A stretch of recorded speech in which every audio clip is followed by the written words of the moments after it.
Hello বন্ধুরা, আজকে আমাদের বাড়িতে চিকেন রান্না করেছিলাম। তার জন্য কড়াইতে মশলাগুলো ভালো করে তেল ছাড়া ছাড়া করে কষিয়ে নিয়েছি। ভালো করে যখন মশলাগুলো কষে গিয়েছে, তারপরে আমি ব্রয়লারের মাংসগুলো আগে থেকে ধুয়ে কেটে রেখেছিলাম। ওগুলো জল ছাড়া করে হাত দিয়ে উঠিয়ে উঠিয়ে কড়াইতে মশলাতে দিয়ে নিলাম ভালো করে।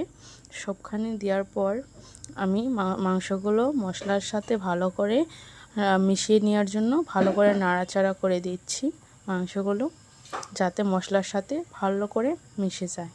তারপরে আদা বাটাটা পরে দিয়ে দিলাম, কারণ সেই সময় বাটা হয়েছিল না, তাই জন্য পরে দিয়ে দিয়েছি।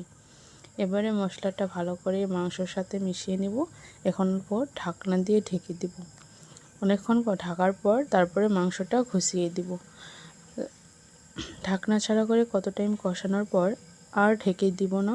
এখন আর অল্প টাইম ঢাকনা ছাড়া করে কষিয়ে তারপরে ওইখানে জল দিয়ে দিব। আপনারা দেখবেন মাংসটার কালার অল্প অন্য দেখাচ্ছে, বাট রিয়েলি ভালো দেখাচ্ছে। মোবাইলের পোহরের জন্য ওরকম দেখাচ্ছে। তারপরে অল্প করে ঝোল দিয়ে দিলাম। মশলাটার সাথে মাংসটা মিশা হয়ে গেছে।